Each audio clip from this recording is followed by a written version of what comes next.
Be Loved, Be Kind, Be You, our online web series for preschool and elementary kids. We're so glad you joined us. I'm Daisy. And I'm Ariane. And we're your hosts and leaders. Being compassionate is not always easy. Sometimes we have to take risks in order to ease someone's hurt or suffering. We can be brave to jump in, share, protect, and speak up for others. We're going to help each other finish these sentences about how people can be brave. Then we'll ask you if you can think of some ways that each person in our sentence can be brave. Mia has extra food in her pantry. She can be brave and donate or share the extra food with some people who are in need. Now I'll do one. Taylor is a lifeguard. When they see someone struggling in the water, Taylor can be brave and Taylor could dive into the water and help the person that's struggling and make sure that they're safe and okay. Jaden sees a friend picking on a younger child. Jaden can be brave and go up to the friend and tell them that it isn't very nice and stick up for the child and also talk to the child and make sure that they're okay. Sam notices the teacher never calls Kai by the name they prefer. Sam can be brave and go up to the teacher and mention that Kai prefers to be called a certain name and that maybe the teacher should start doing that. Miss Perez notices her students are restless and need a break. Miss Perez can be brave and recognize her students' needs and their well-being and give them a break when they need it. Dr. Nguyen hears some people need medical care but can't afford it. He can be brave and he could volunteer his services to help the people that need medical care so that they get what they need without having to worry about the cost.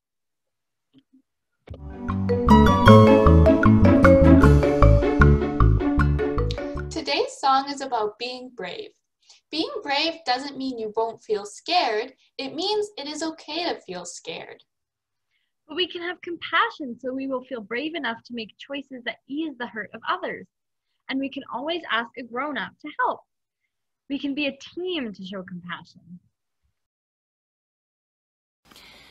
We are brave enough to love. Let's sing together. We are brave enough to love. We are brave enough to show compassion. We are brave enough to listen and tell the truth. We are brave enough to love. We are brave enough to show compassion. We are brave enough to listen and tell the truth. We can be brave. We can be brave because we're filled with love from the bottom of God's heart. We can be brave. We can be brave. We are brave enough to love. We are brave enough to show compassion. We are brave enough to listen and tell the truth. We are brave enough to love. We are brave enough to show compassion. We are brave enough to listen and tell the truth. We can be brave. We can be brave because we're filled with love from the bottom of God's heart. We can be brave. We can be brave.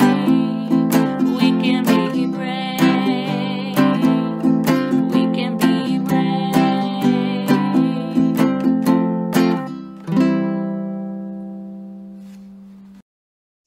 Sometimes our compassion helps us make brave choices. And when we do, look out. We can help make our families, our friends, and our communities healthier. As we prepare to learn more about brave compassion, let's begin with a compassion prayer. Place one hand on your head and one hand on your heart. We are doing this because compassion happens in our brains, but we often feel it in our hearts. Repeat after me. Compassion looks like courage. Compassion looks like courage. May our hearts be full of bravery. May our hearts be full of bravery. As we risk, reach out, and lift up people near and far. As we risk, reach out, and lift up people near and far. Amen. Amen.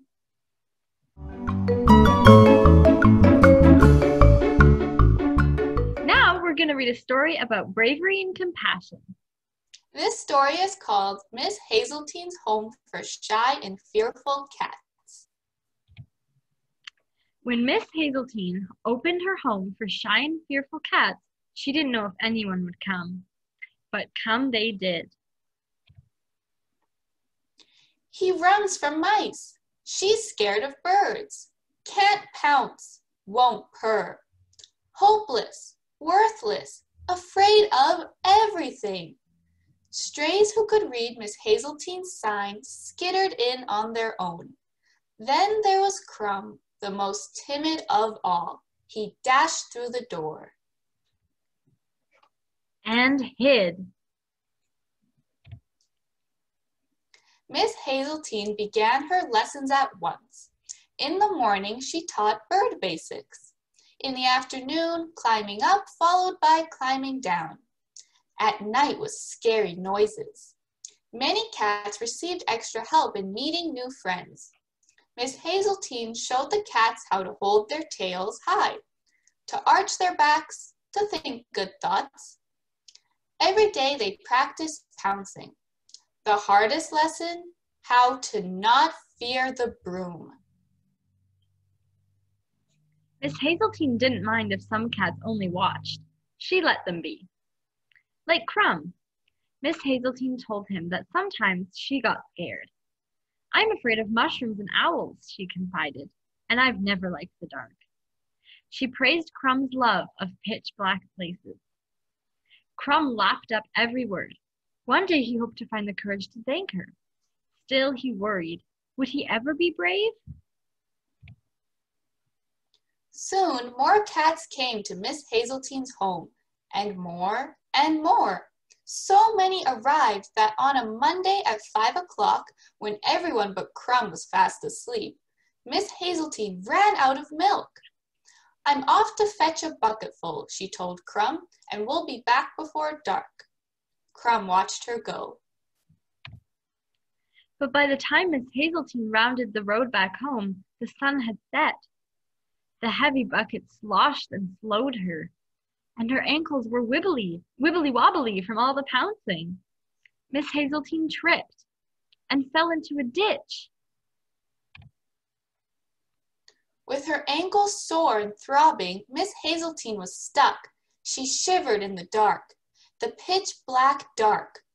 Was that an owl hooting? She peered around. Mushrooms! Miss Hazeltine tried to think good thoughts. Back home, the cats did the same, but they were alone and very, very afraid.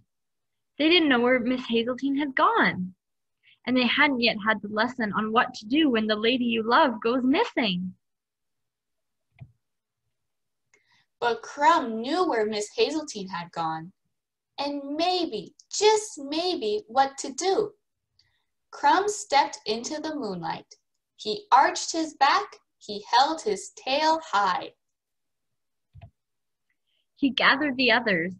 Armed with nothing but the old broom, the residents of Miss Hazeltine's home for shy and fearful cats streamed into the night. Down in the ditch, Miss Hazeltine groaned. What will happen to the cats? She whispered. And dear, dear Crumb.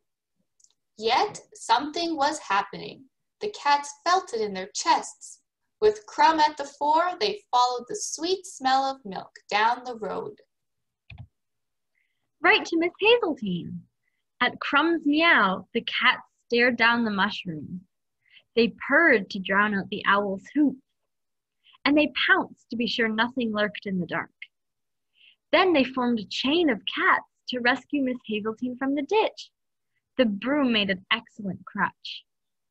Miss Hazeltine was escorted back to the home for shy and pretty brave, if you ask us cats, as the strays amended the sign.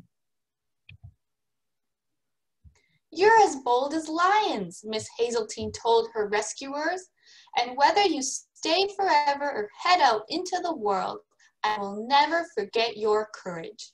The cats were so happy that they didn't even miss their milk, especially Crumb, who had found a new favorite spot. We might think we only need to be brave for big, scary things. We might think being brave is only for superheroes. But whether it's for a friend or a stranger, a family member or a neighbor, or even for ourselves, compassion helps us be brave. Sometimes being brave means being like the shy and fearful cats by showing up for someone, helping do something helpful, pitching in, standing with them. And sometimes being brave means sharing your own fears and asking for what you need.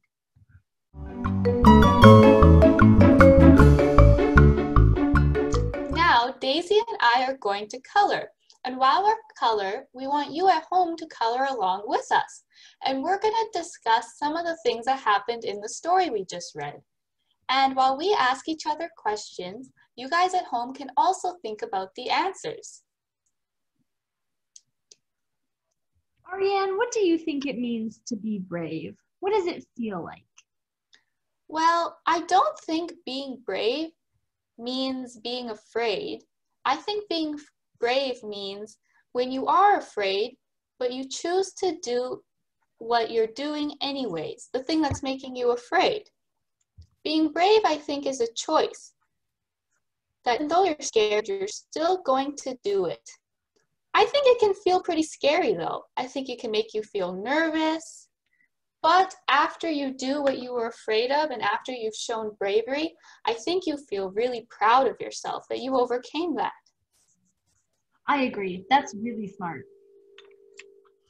Daisy, who do you think was brave in the story we just read? I think that almost everyone in the story was brave. All the cats were brave when they had to go and save Miss Hazeltine because they didn't want to go out in the dark all on their own, but they did because they cared about Miss Hazeltine and they wanted to make sure that she was safe.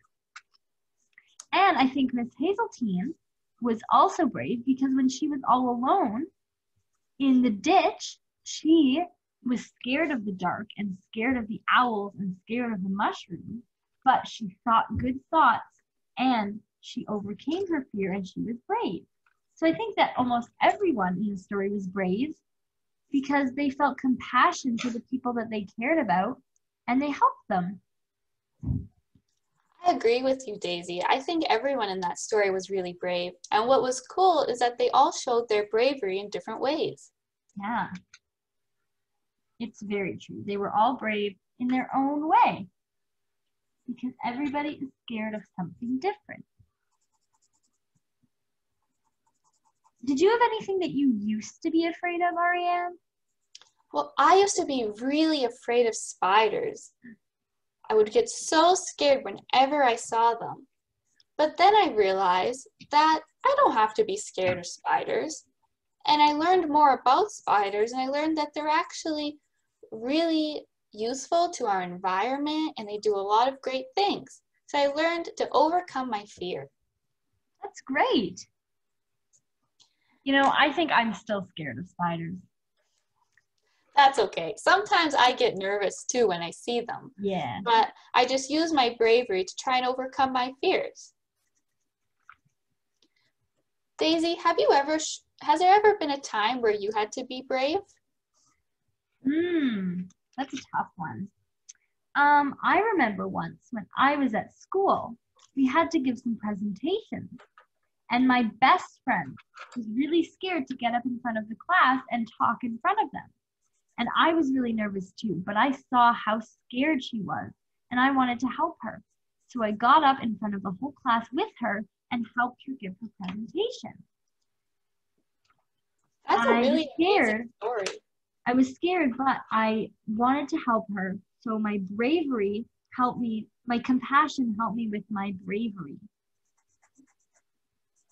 I bet that turned into a really special moment for you and your friend because you both overcame your fears together. It was.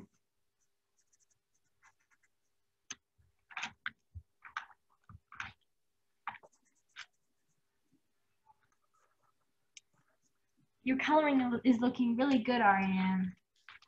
Thanks, I really like yours too. Thank you. Once you guys at home are done coloring, you can cut out this shape, and this coloring page can be a reminder of what we've learned today. You can put it up into your house to remember how compassion helps us be brave. So now we're going to do an activity. So today we're talking about different ways that people can be brave. So how could you be brave and compassionate in your family or in your community? Well, for our activity, we're going to make up a story about your brave compassion. Then we're going to write our stories down and draw it like a comic strip. So something to think about if you need some ideas for your comic strip is you could try to imagine a story where your compassion makes you brave like the cats in the story, the one that we just read. Their bravery helped them do something important and helpful. So I'm going to show you the story that I made up and the comic strip I drew about it. So this is my comic strip, and it's about someone who gets ice cream and then notices that someone else is sad because they didn't have enough money to buy ice cream. So the person who has ice cream decides to give theirs to the person who can't afford it. That's a really good story, Ariane. I really like it. Thanks, Daisy. So the first comic strip I drew is a person saying, "Yay, I got ice cream." Then someone else says, "I wish I could have ice cream, but I don't have enough money." Then the person who has ice cream says, "Here, you can have mine." And the other person says, "Wow, thank you so much." And then I wrote a little something about my story saying, giving your ice cream to someone else might seem like something small, but it requires a lot of bravery and compassion to give up something you want to someone else who isn't as fortunate as you. So you can use my story as an idea, or you can think of your own idea from the story we read to make your own comic strip about an instance of someone showing compassion and bravery. All right, now we're going to make a second activity, and this could be for the younger kids or the older kids or anybody. Anyone can make it. This is going to be, we're going to make a kindness hug. Have you ever felt brave? Maybe you stood up for a friend being teased or had to try something new, like learning to ride a bike. Being brave is choosing to do what you know is right, even if it might be uncomfortable or scary. Spreading kindness and showing compassion calls us to be brave. Think about someone you know who might need a spark of happiness in their lives because they're going through a hard time. Someone that might need a hug or just an extra bit of special love. We're going to make something so that you can send them a hug to a neighbor or a distant family member or a friend from school. Okay, so what you're going to need to make this is you're going to need some paper and some scissors and some crayons or markers to color. And you're also going to need some string and tape. All right, so what you're going to do is you're going to trace your right hand on a piece of paper and then trace your left hand on a piece of paper. You can decorate both the hands however you want. You can make polka dots or stripes or stars. You can do anything you want. You could put stickers on it. Anything you have at home you can use to decorate your hands. And then you're going to cut out each hand. And then you're going to cut out a piece of string as long as you want your hug to be. And then you're going to tape the string to the palm of each hand. And you're going to attach them. And then you can write a small card explaining that this is going to be a hug that you can give to someone so that they can get a hug from you without actually getting a hug. So I made one just to show you. So I cut out my two hands and I decorated them with little polka dots. And then I taped the little bits of string to each palm so that you can give a little hug. I hope you enjoy it.